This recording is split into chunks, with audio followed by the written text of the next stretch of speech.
ഈ കഥ അജുവിൻ്റെയും സോനയുടെയുമാണ്. അവരെ പറ്റി പറഞ്ഞാൽ അജു ഒരു CA-കാരനാണ്. വയസ്സ് 30. സോന ഒരു ബ്രൈഡൽ മേക്കപ്പ് ആർട്ടിസ്റ്റാണ്. വയസ്സ് 27. വിവാഹം കഴിഞ്ഞിട്ട് 4 വർഷമാകുന്നു. അറേഞ്ച് മാരേജ് ആയിരുന്നു അവരുടെ. എന്നാൽ അജു സോനയെ കാണുന്നത് ഒരു പള്ളിപ്പെരുന്നാളിനാണ്. പിന്നെ കൂടുതലൊന്നും അജു നോക്കിയില്ല. വീട്ടിൽ പോയി പെണ്ണ് ചോദിച്ചു. ചെക്കൻ ഒരു CA-കാരനായതുകൊണ്ട് വീട്ടുകാർക്ക് വലിയ എതിർപ്പൊന്നും ഉണ്ടായില്ല. സോനയും സമ്മതം അറിയിച്ചു. എങ്കിലും അവരുടെ ജീവിതത്തിൽ വിവാഹശേഷമായിരുന്നു പ്രണയം. കാരണം CA പഠിക്കുന്ന ടൈം ആയതുകൊണ്ട് പ്രേമിസ് നടക്കാൻ ടൈം കിട്ടിയില്ല. സോനയും പ്രേമിസ് നടക്കാൻ നിന്നില്ല. അതുകൊണ്ട് അവർ വിവാഹശേഷം നല്ലതുപോലെ പ്രണയിച്ചു. അതുകൊണ്ട് തന്നെ കുട്ടികൾ കുറച്ച് കഴിഞ്ഞു മതിയെന്നാണ് അവർ രണ്ടുപേരും തീരുമാനിച്ചിരിക്കുന്നത്. അങ്ങനെ 4 വർഷം കടന്നുപോയി. അജു കൊച്ചിക്കാരനാണെങ്കിലും സോന കോട്ടയംകാരിയായിരുന്നു.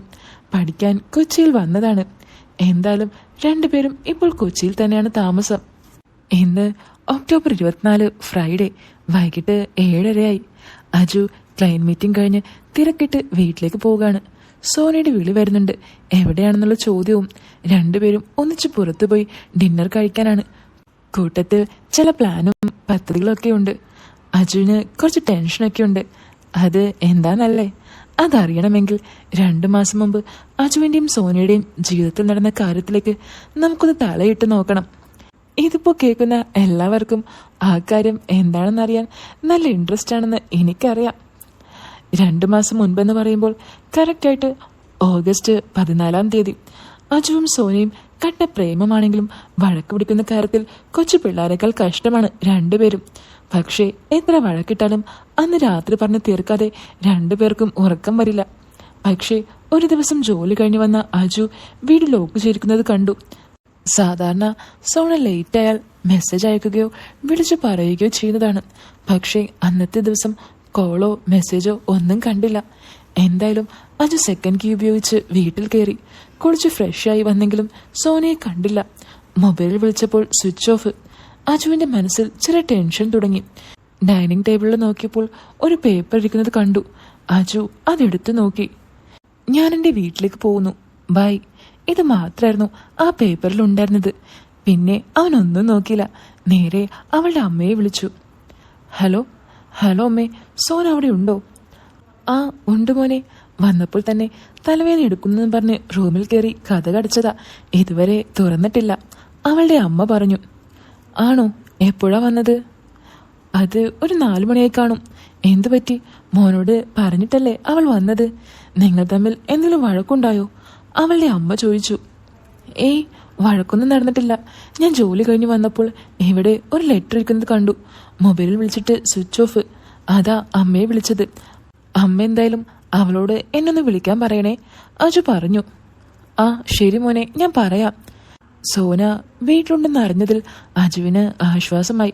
പക്ഷെ ഒന്നും പറയാതെ എന്തിനാ അവൾ പോയത്? അജുവിന് വല്ലാത്ത ടെൻഷനായി. എന്തായാലും രാത്രി ഫുഡൊക്കെ കഴിച്ചു. വീണ്ടും അജു അമ്മയുടെ ഫോണിലേക്ക് വിളിച്ചു. ഹലോ അമ്മേ. ആ മോനെ, അവൾ ബാത്റൂമിലാ, ഞാൻ കൊടുക്കാം. അവളുടെ മൊബൈൽ എന്താ ഇപ്പോഴും സ്വിച്ച് ഓഫ്? അജു ചോദിച്ചു.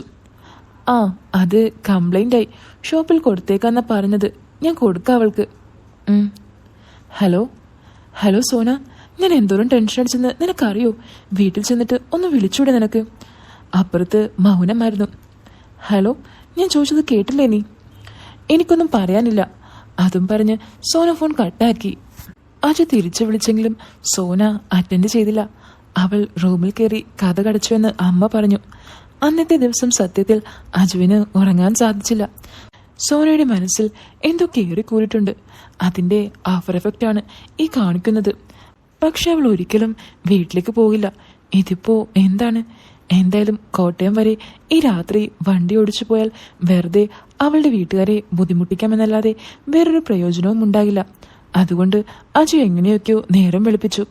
രാവിലെ ഒന്നും നോക്കില്ല. നേരെ പോയത് സോനയുടെ വീട്ടിലേക്കാണ്. അവിടെ ചെന്ന് അവളുടെ അച്ഛനും അമ്മയുമായി സംസാരിച്ചുവെങ്കിലും സോന എന്തിനാ ഈ പിണങ്ങി നിൽക്കുന്നതെന്ന് അവർക്കും കാരണം അറിയില്ല. എന്തായാലും വീട്ടിൽ ചെന്ന് നമുക്ക് പരിഹരിക്കാം, അജു പറഞ്ഞു. സോനയില്ലാതെ അജു ഇവിടുന്ന് പോകില്ലെന്ന് പിടിവാശി അജുവും പിടിച്ചു. അവസാനം എന്തായാലും സോന വരാൻ കൂട്ടാക്കി. മക്കളെ, എന്തായാലും നിങ്ങൾ സംസാരിച്ച് തീർക്ക്. ഡി പെണ്ണെ, വെറുതെ നിന്റെ പിടിവാശി കാണിച്ച് എന്റെ മോനെ സങ്കടപ്പെടുത്തിയാലുണ്ടല്ലോ, നിനക്ക് നല്ല അടി തരും ഞാൻ. ഇതായിരുന്നു അവളുടെ അമ്മയുടെ വകയുള്ള ഉപദേശം. അജുവിനെ സോനയുടെ അച്ഛനും അമ്മയ്ക്കും നല്ല മതിപ്പാണ്. തന്റെ മോൾക്ക് കിട്ടിയ ഏറ്റവും വലിയ നിധിയാണെന്നാണ് അവർ പറയുന്നത്. സോനയ്ക്കും അതേ അഭിപ്രായമാണ്. കോട്ടയത്ത് നിന്നും അജു സോനയും കൊണ്ട് എറണാകുളത്തേക്ക് പോവുകയാണ്. എന്റെ പൊന്നു സോനെ, നീ വാ തുറന്ന് എന്തെങ്കിലും ഒന്ന് പറ, എന്നാലല്ലേ പരിഹാരം കാണാൻ പറ്റൂ, അജു പറഞ്ഞു. പ്രശ്നം എന്താണെന്നറിഞ്ഞാ നീ പരിഹാരം കാണും അല്ലേ? സോന ചോദിച്ചു.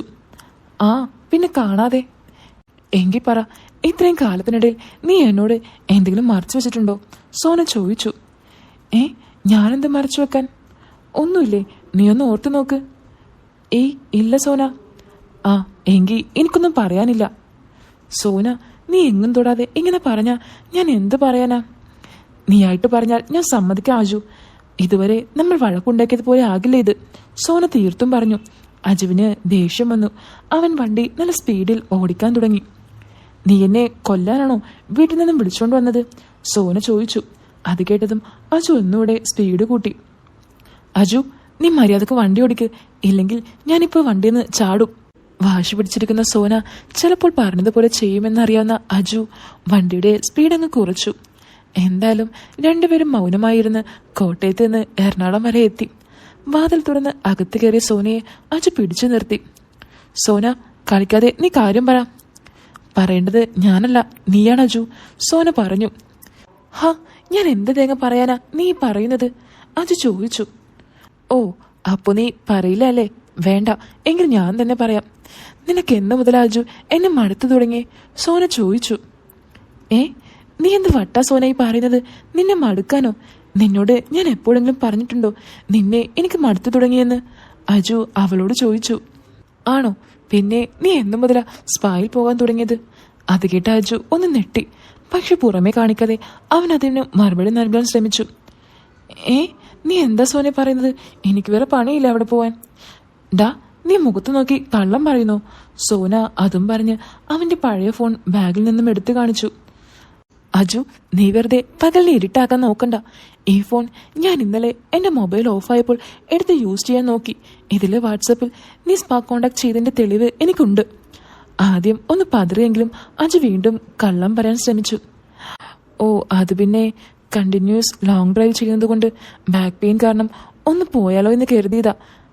ഡാ, നീ മുഖത്ത് നോക്കി കള്ളം പറയാറായോ? അതും പറഞ്ഞ് അവൾ ആ മൊബൈൽ അവന്റെ നേരെ വലിച്ചെറിഞ്ഞു. ബാക്ക് പെയിന് പോകുന്നവർക്ക് എന്തിനാടാ അവർ ഫോട്ടോ അയച്ചു തരുന്നത്? എന്നെ പൊട്ടിയാക്കണ്ട. ഞാൻ ആ വാട്സപ്പിൽ നിന്നും മെസ്സേജ് അയച്ച് നോക്കിയതാ. നീ ഇന്നും ഇന്നലും തുടങ്ങിയ പരിപാടിയല്ലെന്ന് എനിക്ക് മനസ്സിലായടാ. പിന്നെ ഈ കൊച്ചി പോലുള്ള സ്ഥലത്ത് അതിനുള്ളിൽ നടക്കുന്നത് എന്താണെന്ന് എനിക്ക് നല്ലതുപോലെ അറിയാം. ഇനിയും നീ കള്ളം പറയാൻ ശ്രമിച്ചാൽ ഞാനിവിടെ എന്ത് ചെയ്യുമെന്ന് നിനക്ക് പറയാൻ പറ്റില്ല. അജുവിന് കയ്യിൽ നിന്നും പോയെന്ന് മനസ്സിലായി. ദേഷ്യത്തിൽ നിൽക്കുന്ന സോനയോട് ഒന്നും പറഞ്ഞാൽ കേൾക്കില്ല എന്ന് അറിയുന്നത് കൊണ്ട് അവനൊന്നും മിണ്ടിയില്ല. സത്യത്തിൽ അജുവിന് ഭൂമി പിളർന്ന് താഴേക്ക് പോയാലോ എന്ന് വരെ തോന്നിപ്പോയി. എന്താടാ, നിനക്കൊന്നും ഇപ്പോ പറയാനില്ലേ? സോന, ഞാനിപ്പോ എന്ത് പറഞ്ഞാലും നിന്റെ തലയിലേക്ക് കേറില്ല. തെറ്റുപറ്റിപ്പോയി, എന്നോട് ക്ഷമിക്ക്, ഞാൻ എല്ലാം പറയാം. ഓഹോ, അപ്പോ തെറ്റാണ് ചെയ്തതെന്ന് നിനക്കറിയാം. സമ്മതിച്ചല്ലോ, സന്തോഷം. ഇനി നീ ഒന്നും പറയണ്ട, എനിക്കൊന്നും കേൾക്കാൻ താല്പര്യമില്ല. എന്റെ വീട്ടുകാരോട് ഞാൻ ഒന്നും മിണ്ടാതെ നിന്റെ കൂടെ വന്നത് അവർക്ക് നീ എന്ന് വെച്ചാൽ അത്രയും സ്നേഹമാണ്. അത് നശിപ്പിക്കണ്ടല്ലോ എന്ന് വെച്ച് മാത്രമാണ്. അവർ മോനെ പോലെയാണ് നിന്നെ കാണുന്നത്. ഇങ്ങനെ ഒരു വൃത്തികെട്ട മുഖം നിനക്കുണ്ടെന്നറിഞ്ഞാൽ എന്റെ അച്ഛൻ നിന്നെ കൊല്ലും. സോന, നീ ഇങ്ങനെയൊന്നും പറയല്ലേ, അജു പറഞ്ഞു. Please leave me alone Aju. അവൾ അലറിക്കൊണ്ട് അവളുടെ റൂമിൽ കയറി കതകടച്ചു. അജു ദയനീയമായി നോക്കി നിൽക്കുക മാത്രം ചെയ്തു. പുറത്തുനിന്ന് നോക്കുന്നവർക്ക് ഒരു ദുശീലവും പറയാനില്ല. അത്രയ്ക്കും ഡീസൻ്റാണ് പാവം നമ്മുടെ അജു. പഠിക്കുന്ന കാലത്ത് കൂട്ടുകാരുടെ കൂടെ ചുമ്മാ ഒന്ന് ട്രൈ ചെയ്യാൻ വേണ്ടിയാണ് അവൻ ആദ്യമായി അവിടെ പോയത്. പക്ഷേ ആ സമയത്ത് കിട്ടുന്ന റിലാക്സേഷൻ അതവന് ശരിക്കും ഇഷ്ടപ്പെട്ടു. പിന്നെ ഹാപ്പി എൻഡിങ്ങും. അങ്ങനെ ഇടയ്ക്കിടയ്ക്ക് അജു അത് ശീലമാക്കി. പക്ഷെ കല്യാണശേഷം അജു എല്ലാം സ്റ്റോപ്പ് ചെയ്ത് വെച്ചിരിക്കുകയായിരുന്നു. പക്ഷെ കഴിഞ്ഞ വർഷം ഒരു ടാക്സ് ഇഷ്യൂമായി ബന്ധപ്പെട്ട് അജുവിന് അവിടെ പോകേണ്ടി വന്നു. അന്നവിടുത്തെ ഓണറിനെ കാണേണ്ടി വന്നു. വീണ്ടും അജുവിനെ അത് പ്രലോഭിപ്പിക്കുകയും ചെയ്തു. അങ്ങനെ അജു വീണ്ടും വേണ്ടെന്ന് വെച്ച കാര്യം തുടങ്ങി.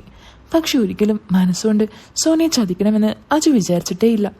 അവിടെ പോയാലും കൂടുതൽ സമയം നിൽക്കാതെ അജു പെട്ടെന്ന് തന്നെ കലാപരിപാടികൾ നടത്തി തിരിച്ചു വരുമായിരുന്നു. എന്തായാലും അജു ഇപ്പോൾ പിടിക്കപ്പെട്ടു. അജുവിന് എങ്ങനെ സോനയെ പറഞ്ഞ് മനസ്സിലാക്കണമെന്ന് ഒരു ഐഡിയയും ഇല്ലായിരുന്നു.